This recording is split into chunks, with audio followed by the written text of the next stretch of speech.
सनातन धर्म में 4 युगों का वर्णन किया गया है, जिसमें कलयुग को सर्वश्रेष्ठ बताया गया है। चारों युगों में सबसे खराब माने जाने वाले कलयुग को महर्षि व्यास ने सर्वश्रेष्ठ युग क्यों बताया था। आइए विस्तार से जानते हैं कि महर्षि व्यास ने कलयुग को सबसे उत्तम युग क्यों कहा था। हिंदू धर्म में वेदों के अनुसार 4 युग माने गए हैं। सबसे पहला है सतयुग, दूसरा त्रेतायुग जिसमें भगवान विष्णु ने राम के रूप में अवतार लिया था, तीसरा द्वापर युग जिसमें भगवान विष्णु ने कृष्ण के रूप में अवतार लिया था, और अंतिम युग माना गया है कलयुग, जो कि माना जाता है वर्तमान समय में चल रहा है। चारों युगों में कलयुग को सबसे छोटा माना गया है। मान्यताओं के अनुसार सबसे ज्यादा अधर्म, अन्याय, हिंसा और पाप कलयुग में ही होते हैं। लेकिन फिर चारों युगों में कलयुग को ही सबसे सर्वश्रेष्ठ युग क्यों माना गया? इसके पीछे एक रोचक कथा है, आइए जानते हैं। विष्णु पुराण के अनुसार एक बार ऋषि मुनि आपस में चर्चा कर रहे थे कि चारों युगों में सर्वश्रेष्ठ युग कौन सा है। इस विषय पर सभी की अलग अलग राय थी, इसलिए यह चर्चा बहस का मुद्दा बन गई और कोई हल न निकल सका। तब इस बहस के समाधान के लिए सभी ऋषि मुनि महर्षि व्यास के पास गए। महर्षि व्यास को ही वेदों का जनक माना जाता है। कलयुग का कालखंड सबसे छोटा माना गया है और माना जाता है कि कलयुग में भगवान विष्णु का 10वां अवतार होगा, जिसका नाम होगा कल्कि। वर्तमान समय में कलयुग ही चल रहा है। विष्णु पुराण कलयुग के वर्णन करते हुए कहा गया है कि कलयुग पाप इतना अधिक होता कि सृष्टि का संतुलन बिगड़ जाएगा।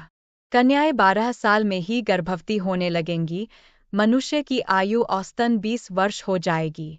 लोग जीवन भर की कमाई एक घर बनाने में लगा देंगे। इन सब के बावजूद जब पराशर ऋषि से सभी देवताओं ने पूछा कि सभी युगों में कौन सबसे बढ़िया है, तो ऋषि ने वेदव्यास जी के कथनों का जिक्र करते हुए समझाया कि सबसे उत्तम कलयुग है। आइए जानें व्यास जी ने विष्णु पुराण में क्यों कहा है कलयुग को धन्य और सबसे उत्तम। धार्मिक ग्रंथों में ऐसा कहा गया है। अगर ऐसा हो तो कलयुग सबसे श्रेष्ठ कैसे हुआ? विष्णु पुराण में वर्णित एक घटना के अनुसार मुनिजनों और ऋषियों के साथ चर्चा करते हुए वेदव्यास जी कहते हैं, हे मुनिजन, सभी युगों में कलयुग ही सबसे श्रेष्ठ युग है, क्योंकि 10 वर्ष में जितना व्रत और तप करके कोई मनुष्य सतयुग में पुण्य प्राप्त करता है, त्रेतायुग में वही पुण्य 1 साल के तप द्वारा प्राप्त किया जा सकता है। ठीक इसी प्रकार उतना ही पुण्य द्वापर युग में 1 महीने के तप से प्राप्त किया जा सकता है, तो कलयुग में इतना ही बड़ा पुण्य मात्र 1 दिन के तप से प्राप्त किया जा सकता है।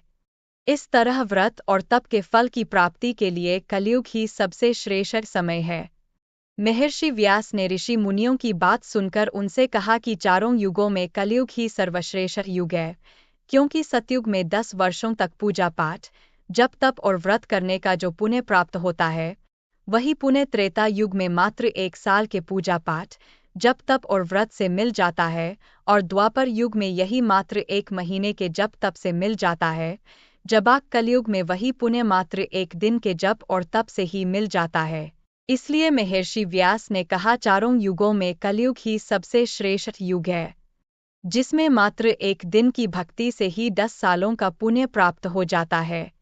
तभी से कलयुग को सर्वश्रेष्ठ युग माना जाता है।